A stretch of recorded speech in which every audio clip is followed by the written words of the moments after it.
Assalamualaikum warahmatullahi wabarakatuh. Selamat pagi siswa hebat kelas 6 yang selalu Bu Ika banggakan. Semoga hari kalian menyenangkan. Salam sehat, salam semangat belajar. Kembali lagi bersama Bu Ika. Kali ini kita akan belajar tema 2, Persatuan dalam Perbedaan, subtema 3, Bersatu Kita Teguh, pembelajaran 4. Apa saja yang akan kita pelajari pada pertemuan kali ini, yaitu tentang cara membuat pertanyaan dengan benar dan manfaat persatuan dan kesatuan. Anak-anak, apakah kalian sudah paham tentang kalimat tanya? Berikut adalah pengertian kalimat tanya. Sesuai dengan namanya, kalimat tanya adalah kalimat yang mengandung makna berupa pertanyaan. Kalimat tanya mengandung sebuah pertanyaan yang diucapkan oleh pembicara atau penulis untuk memperoleh jawaban dari lawan bicaranya atau pembaca. Ciri-ciri kalimat tanya diantaranya yaitu 1.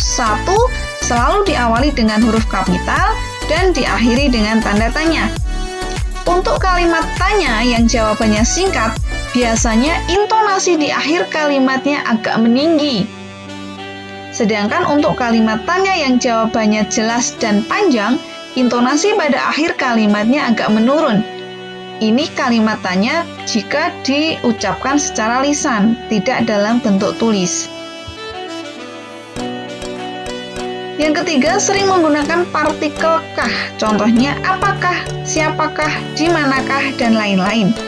Yang keempat, sering menggunakan tanya yang disebut menggunakan kata tanya yang disebut dalam bahasa Inggris itu 5W plus 1H, yaitu who untuk siapa, when kapan, where di mana, why mengapa, what apakah, dan how bagaimana. Ini 5W 1H ini menggunakan bahasa Inggris ya anak-anak. Kita terapkan dalam bahasa Indonesia juga. Cara membuat pertanyaan, yang pertama, siapkan kata tanya ditambah dengan partikel kah ya anak-anak. Contohnya ini, siapakah, dimanakah, kapankah, bagaimanakah, apakah, dan mengapa. Kemudian dilanjutkan dengan menunjukkan kata apa. Misalnya, siapakah nama orang dan sebagainya ya. Siapakah nama orang tuamu? Siapakah nama ibumu misalnya. Kemudian untuk dimanakah kamu tinggal? Dimanakah tempat tinggalmu? Gitu. Kalau kapankah kamu lahir? Kapankah kamu pergi ke Denpasar? Begitu dan sebagainya. Kemudian jangan lupa beri tanda tanya pada akhir kalimat. Anak-anak, manfaat persatuan sebagai pemersatu bangsa, contohnya seperti ini. Manfaat persatuan dan kesatuan. Yang pertama itu intinya adalah alat untuk mencapai tujuan. Kita amati aja beberapa semut pada gambar berikut ini. Semut-semut ini bekerja sama, bersatu, membawa makanannya ke tempat yang aman. Kalau tidak, mungkin makanannya untuk disimpan, untuk cadangan makanan.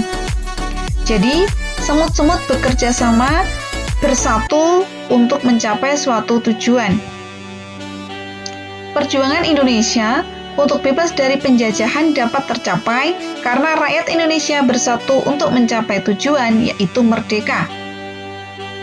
Para pahlawan gugur perjuangan yang tidak begitu saja, perjuangan yang begitu keras, hanya mencapai satu tujuan, yaitu bebas dari penjajahan, bebas dari belenggu penjajah, yaitu untuk merdeka, menjadi negara yang mandiri, menjadi negara sendiri, begitu, bebas dari penjajahan.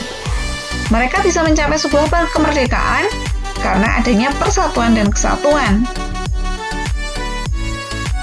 Anak-anak, dalam menerapkan nilai persatuan demi meningkatkan kesejahteraan rakyat, caranya bagaimana? Yang pertama, mencintai dan menggunakan produk lokal atau produk dalam negeri. Tujuannya untuk apa? Agar pertumbuhan ekonomi Indonesia meningkat dan tercipta lapangan pekerjaan. menerapkan nilai-nilai persatuan demi meningkatkan kesejahteraan rakyat. Yang kedua, dengan rajin belajar untuk membangun bangsa Indonesia. Sebagai penerus bangsa, pelajar dituntut untuk bekerja keras dan belajar dengan giat demi meningkatkan kualitas dirinya. Yang ketiga, mempererat kerjasama. Sebagai pelajar, kamu dapat bersatu dan bekerja sama dalam diskusi atau belajar kelompok. Manfaat persatuan dan kesatuan bagi negara Indonesia. Yang pertama, bangsa Indonesia menjadi bangsa yang kuat dan maju. Jadi tidak ketinggalan dengan bangsa lain. Bangsa Indonesia pasti bisa. Yang kedua, pembangunan nasional akan berjalan dengan lancar, aman, dan cepat. Jadi, pembangunan gedung-gedung atau alat transportasi, tempat-tempat itu dibangun sesuai dengan kebutuhan. Jadi, terjangkau semua wilayah.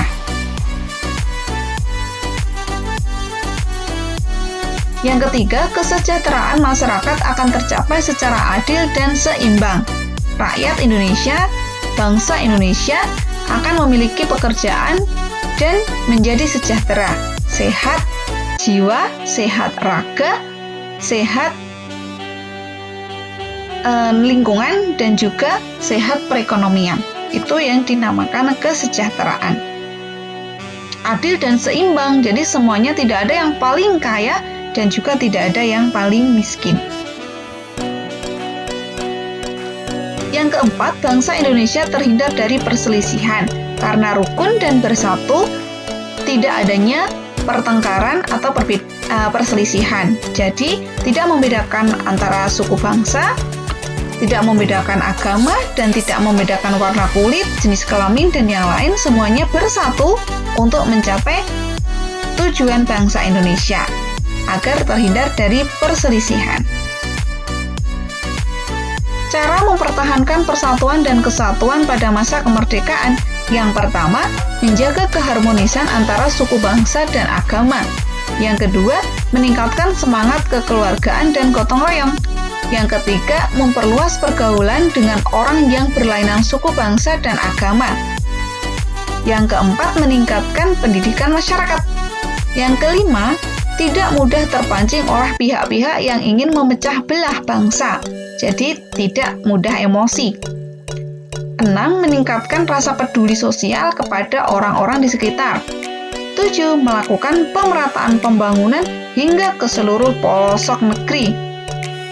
Desa-desa yang tidak terjangkau, semuanya dibangun untuk bisa memeratakan pembangunan. Anak-anak, itu saja pembelajaran kita pada pertemuan kali ini. Semoga bermanfaat. Bu Ika ucapkan terima kasih. Sampai jumpa dan salam semangat serta ceria belajar. Wassalamualaikum warahmatullahi wabarakatuh.